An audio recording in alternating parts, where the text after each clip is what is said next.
이낙연 총리가 오늘 오전 아베 신조 일본 총리와 단독으로 면담합니다.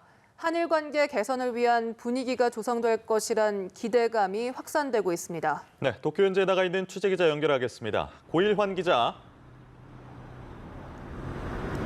네, 이낙연 총리가 묵고 있는 도쿄 뉴 오타니 호텔 앞에 나와 있습니다.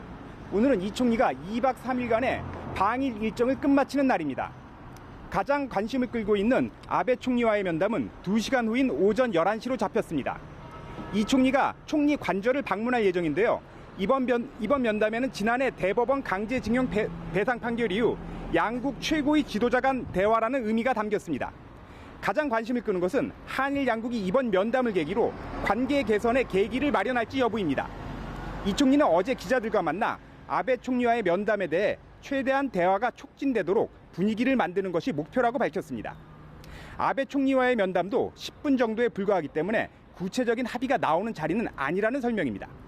다만 이 총리는 일정한 결과가 나올 수 있다고 여지를 남겼는데요.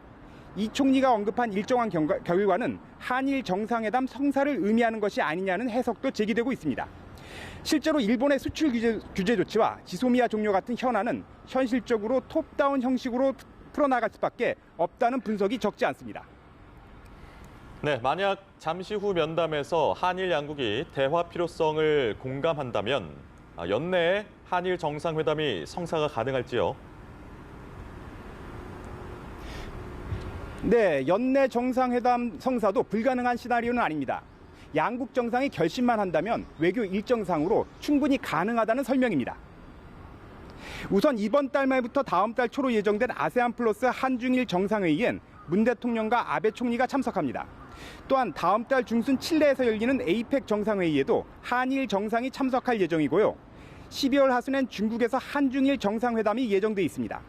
다만 한 달 앞으로 다가온 지소미아 종료 문제를 해결하기 위해선 에이펙 정상회의 때까진 한일 정상회담이 열려야 한다는 지적입니다.